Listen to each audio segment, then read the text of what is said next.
Hey guys, let's wrap up the challenge with the last couple days of dresses and have a chat about the goals I set along the way.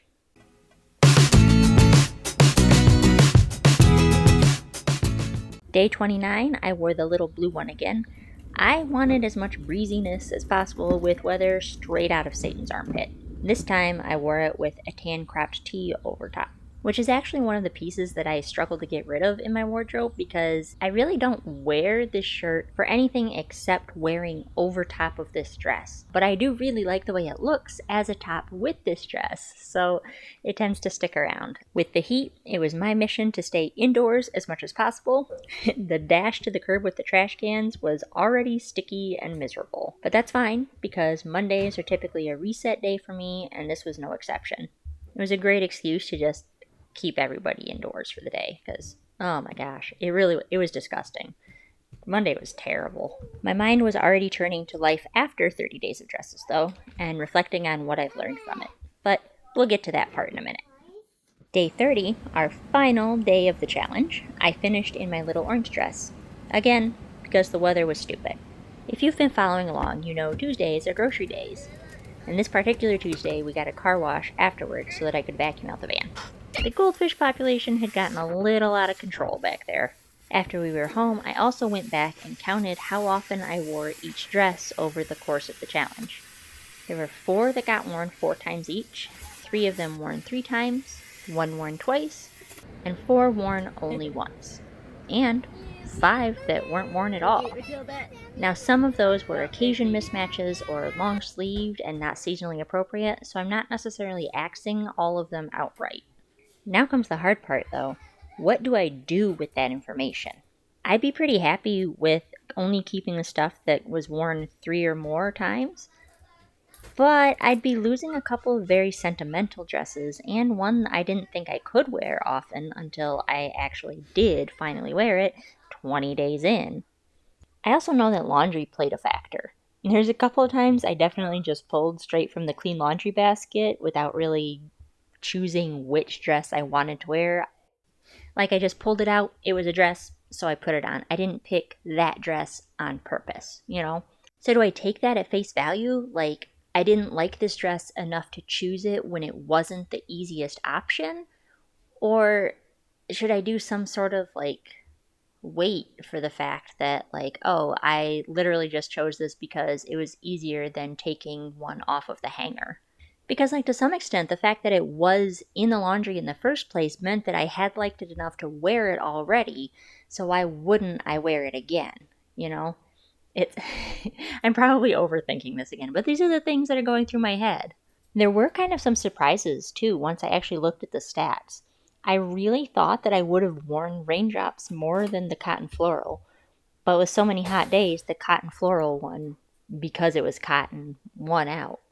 I also didn't expect the wrap front Blue Daisies one to come in the top 4, at all. But I definitely know that for that one, laundry played a factor because it was one of the ones that was just in a clean basket while I was getting dressed and I grabbed it. Let's take a minute and talk about the couple of days after the challenge ended too, since we're still in that first week post-challenge and it's fresh in my mind. So those first 2 days post 30 days of dresses, I instinctively reached for the dresses still.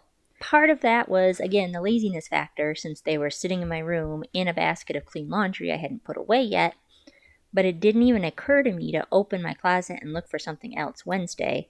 And then Thursday, I had the thought, but was like, nah. Thursday, I toyed with the idea of purging my shirts while my head was still in challenge mode, but quickly realized it wasn't going to fit that day. I could definitely do the pants while swapping them out for shorts, which is something I normally do in May but hadn't bothered with yet, since I knew I wasn't even going to open that drawer for another month anyway. But I didn't actually end up doing that Thursday either. I did kind of eyeball my closet and try to imagine for a minute what it would be like with 10 fewer hangers in it while putting that laundry away, though. I definitely confirmed with this challenge that I'm not an accessories person. Jewelry? Sure. I do like wearing jewelry once babies are past the yank mom's ears phase, but not once did I reach for any scarves or belts or that sort of thing to try to jazz up repeat dresses. So those are things I can confidently release from my wardrobe, which feels wrong, because it's kind of one of those things that You're told, oh, you gotta have accessories. Use accessories to change things up and make a minimal wardrobe go further. But that's the whole thing with minimalizing, right? You're cutting out all of the things that don't actually serve any sort of purpose for you. You don't like them, you don't use them. Why have them? As for the dresses themselves, I am going to let the 3 that didn't get worn due to an occasion mismatch stay. The ones that got worn, I've got solid data on how often I pick them. Still kind of on the fence about if the dresses that only got picked twice are leaving too, because there's a lot of factors that play into what gets worn any given day, including the laziness mentioned earlier. But if I'm only picking it because it's laying around and it's easy, does it really deserve a place in my closet? There's clear winners here, dresses I wore 4 times each over 30 days, but I know laziness caused at least one of those wears for the Blue Daisy dress in particular. Now, let's check in on the goals one by one and see how they came out in the end. First goal, figure out what it is that's stopping me from wearing dresses regularly in general. Frankly, I'm pretty sure the biggest thing is just because I have too many choices, and most of the dresses have no pockets. Plus that pervasive idea that wearing a dress means that you're dressing up for something. But, as I learned with the dresses I didn't wear, I'm not actually dressing up that often. The idea that a dress is less practical went right out the window by week 2. It didn't slow me down in the least. Goal number 2 was fight decision fatigue. Big ol' check mark for this one.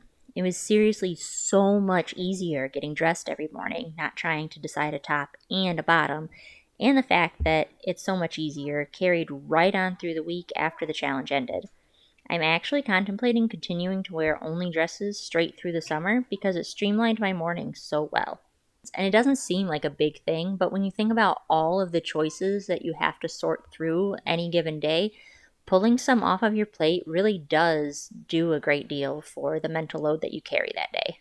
Just plain having fewer choices made making the choice much easier. My whole summer wardrobe is 40 hangers in the closet plus a handful of shorts in a drawer.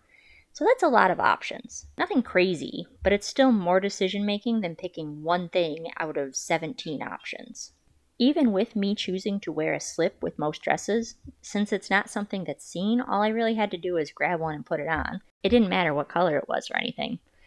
Except for, the one day where I picked a slip that was a little too long for my dress, but I didn't make that mistake again. The third goal was to figure out why I didn't choose particular dresses. Definitely.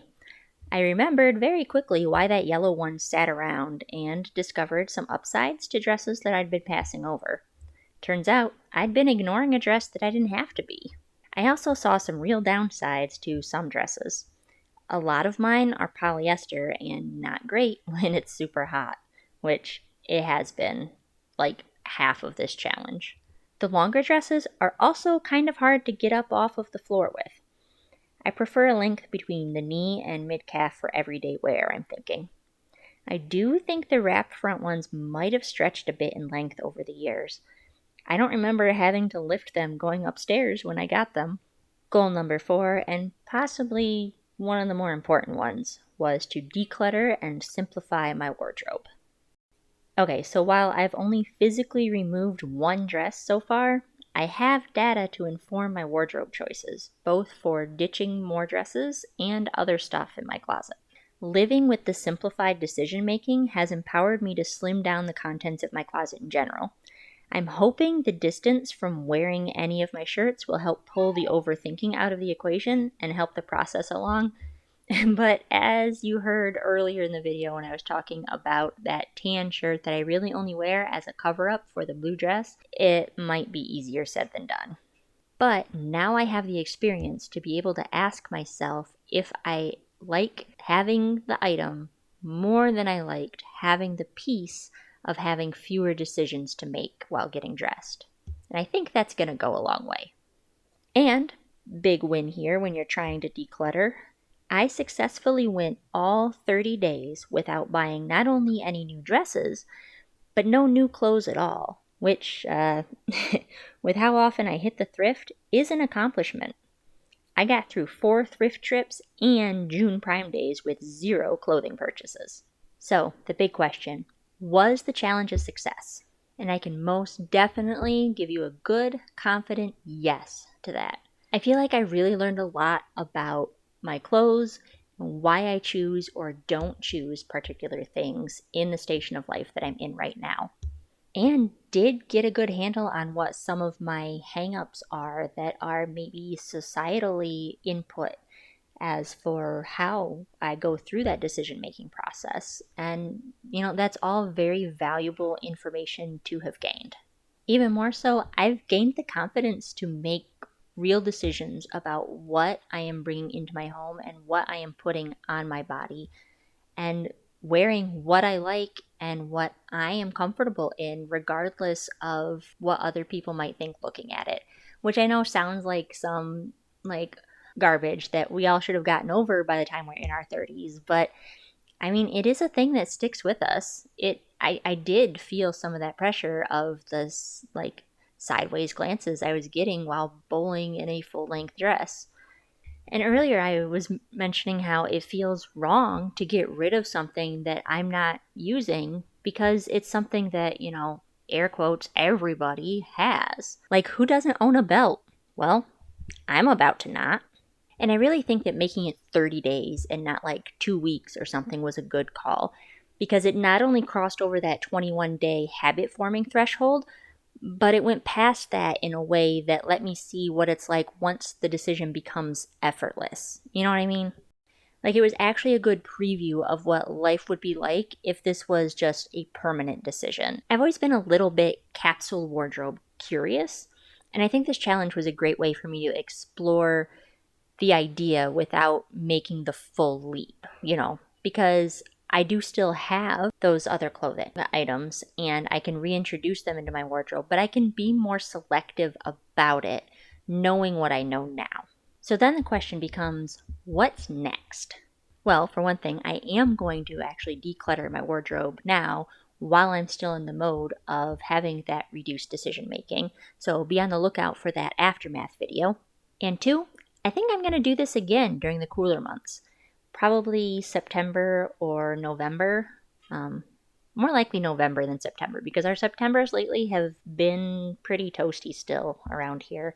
Because I think having that comparative data of what I choose when it's cooler versus what I choose when it's warmer will be really useful to me in paring down my wardrobe to really the things that serve me the most.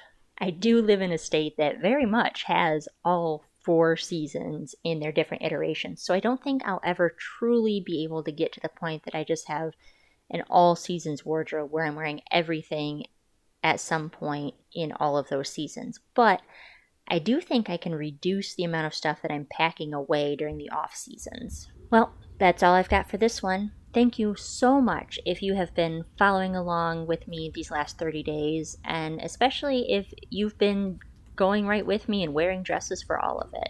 Either way, I hope that this challenge inspired you, and I want to see you down in the comments letting me know what you've learned from it, whether it's from my videos or from your own experience. And if you haven't already, please make sure you subscribe because I've got great stuff coming up and you don't want to miss any of it.